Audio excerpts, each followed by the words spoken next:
Thank you very much, Mr. Chair, and I rise to move amendments 52 to 60, moved in my name and those, tabled in my name and those of my honourable and right honourable friends. Amendments which together seek to provide a solution to the mess that the government has got itself into by removing those provisions in the bill that put our country in conflict with international law.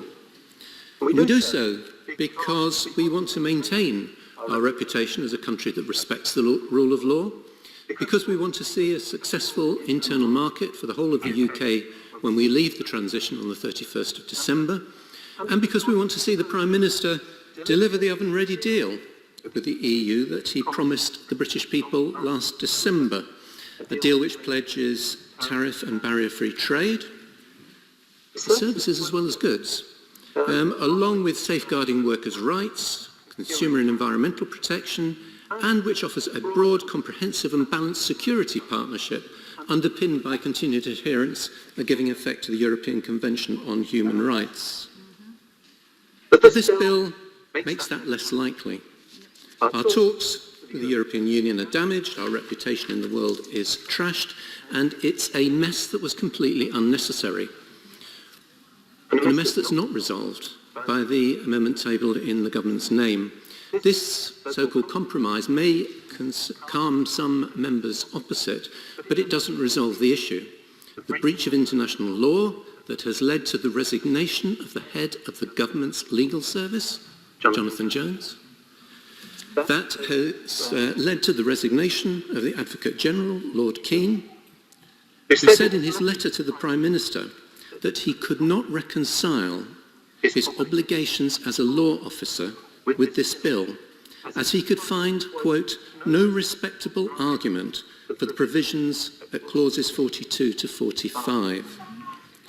And clearly, in his interview on Radio 4 last week, the Lord Chancellor was uneasy in his defence of the bill, as he may well be, having sworn an oath in taking office to, quote, respect the rule of law. Mr. Chair, the situation couldn't be more serious, and we accept the amendment from the Honourable Member for Bromley and Chislehurst, which has been seized on by the government, was moved with good intention out of real and genuine concern among many members opposite. But it doesn't solve the problem.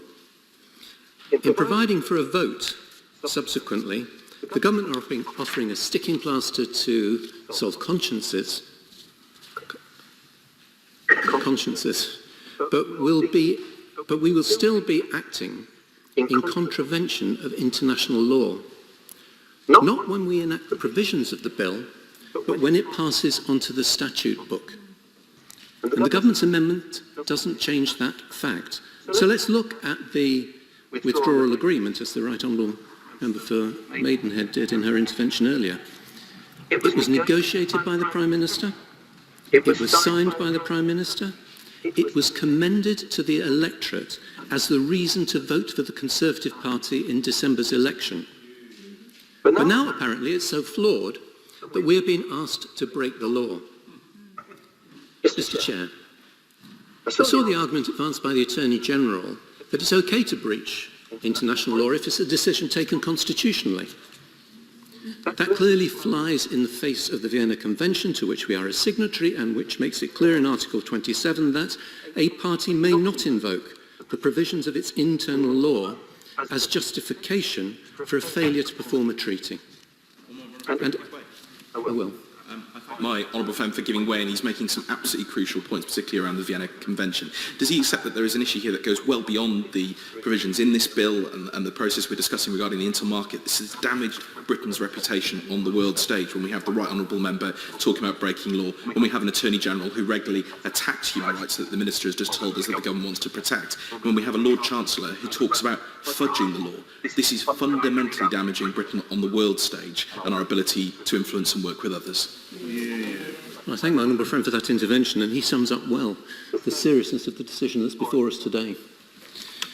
Because as the Why doesn't he see this has been brought about by the EU's wish to break the agreement and what he would call international law by not respecting the sovereignty of the UK, which is fundamental in the agreement, and not going ahead with the free trade agreement, which was meant to be at the core of the future relationship?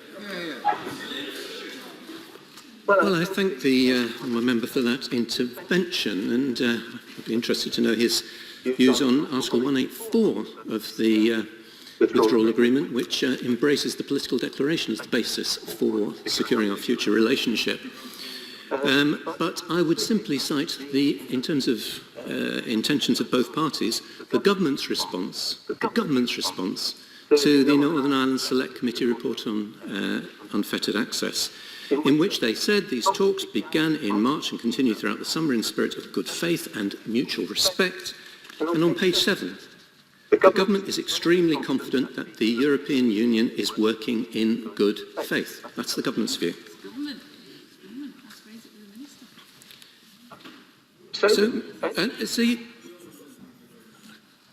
I'm happy to go ahead again, and I'd be interested to know if he's going to pursue his point about Sheffield steel industry, on which he's usually wrong.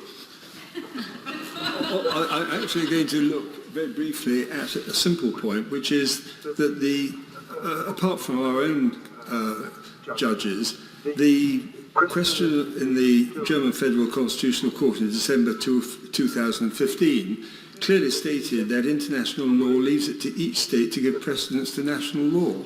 That's international law gives effect in that way. How does he answer that? Well, I thank the honourable member for his intervention, and I think that the answer was provided by the Northern Ireland Secretary when he spoke to the House on the issue. When he said, and I quote, let's all think on these words, "Yes, this does break international law. In a very specific and limited way, we are taking the power to disapply the EU law concept of direct effect, required by Article 4. And on this he was right. Article 4 does require that the UK ensures compliance with paragraph 1 of the withdrawal agreement, including our courts disapplying, quote, inconsistent or incompatible domestic provisions. And Article 5 makes it absolutely clear that we have an obligation to, quote, refrain from any measures which could jeopardise the attainment of the objectives of this agreement, which, as the Northern Ireland Secretary made clear, is the purpose of clauses 41 to 45. So in adopting them, we are in breach of international law and unsettling the situation in Northern Ireland, to which the Minister rightly referred. Indeed, the Lord Chief Justice of Northern Ireland, Sir Declan Morgan, is a widely respected voice, said the government's actions may well undermine trust. I will indeed. Isn't the answer to the question raised by the right honourable gentleman about the German Constitutional Court, doesn't it lie in what our own United Kingdom Supreme Court said at paragraph 55 of the case of Miller against Secretary of State for exiting the European Union, when our own Supreme Court said treaties between sovereign states have effect in international law and are not governed by the domestic law of any state? Is that not the answer under the domestic law of the United Kingdom? An additional answer, yes, I will. Can I just raise the point that he said that this is about a collapse in trust, and his honourable friend said exactly the same. So the collapse in trust in this description is one way, that is to say with the UK government, because it apparently breaches a treaty law. However, if he was to go to a case, Caddy versus the EU, he will see that the Advocate General at the time of the case made it very clear, and I want to quote this, it's quite important. First and foremost, he said, to preserve the constitutional framework created by the treaty, it would be wrong to conclude that once a community is bound by the rule of international law, the relationship between international law and the community legal order, that's their constitution, is governed by the community legal order itself, and international law can permeate that legal order only under the conditions set by the constitutional principles of the community. So the EU itself has its principle that it will vet its obligations and not necessarily implement them as it requires. Well, I think that he quoted, he came back at me on the quote that I gave about trust. The quote that I gave about trust was from the Lord Chief Justice of Northern Ireland, and it was trust in relation to the government's actions. In terms of how we deal with the issues that he refers to, I'll come on to those subsequently. Mr. Chair, the government's cavalier disregard for the rule of law has been condemned by the Law Society and by the Bar Council. It has shocked people across the country, and it has disturbed our friends and allies around the world. Part of the tragedy of this situation, of the government's actions, is that they never needed to do this. Instead of throwing their toys out of the pram, there was a grown-up solution, there in the Northern Ireland Protocol itself. The dispute resolution mechanisms agreed by the Prime Minister, to which the Minister has referred at length, and which have been utilised already on other issues. But in recognising those, the Minister failed to acknowledge or to explain to the House satisfactorily why the government have chosen not to exercise that route and have instead put this legislation before the House. Because Article 16 provides for either the EU or the UK to take unilateral safeguard measures if application of the protocol leads to serious societal, economic or environmental difficulties, and Annex 7, as I think he alluded to, sets out the process to which matters can be resolved through the joint committee set up to oversee the implementation of the withdrawal agreement. Don't take my word for him.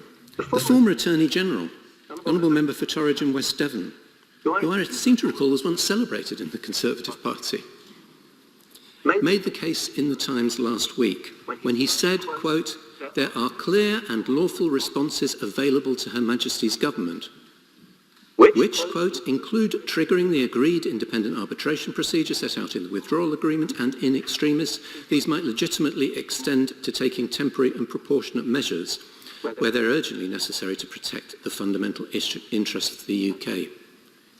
His conclusion.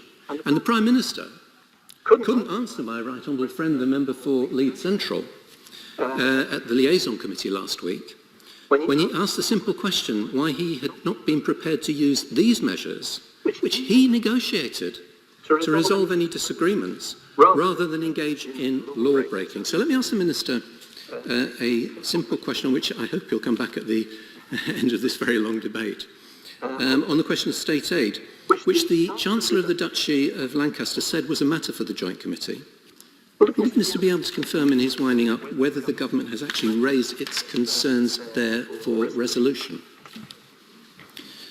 Mr. Chairman, our amendments seek to put this bill right. They reassert our commitment to the rule of law by removing the notwithstanding clauses which have been the subject of so much attention, but also the other references to disapplying the protocol and disregarding the law. I've taken one intervention, and I think in respect of those wishing to speak, I'll follow the injunction of the Chair and make progress. Mr. Chairman, the government is sending a worrying message too about its attitude to accountability in its Amendments 64 and 65, limiting opportunities for judicial review. Our Amendments 58 and 59 will put that right, protecting those rights for scrutiny and challenge of ministers. The government, as it says, is acting reasonably, and it shouldn't be afraid of scrutiny or of challenge. Overall, our amendments 52 to 60 enable the bill to achieve its aims, but to stick to the rule of law, the Human Rights Act and our international obligations. We hope that the government will accept them. But if they don't, we will vote against clauses 42 to 45, standing part of this bill.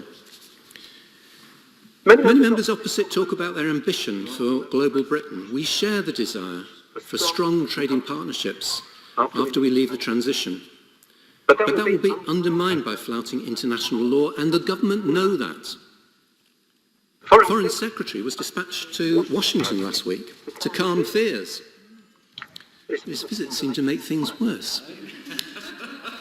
As he left the United States, the man that the polls indicate will be the country's next president said, quote, "We can't allow the Good Friday Agreement that brought peace to Northern Ireland to become a casualty of Brexit. Any trade deal between the US and the UK must be contingent upon respect for the agreement and preventing the return of a hard border. Period."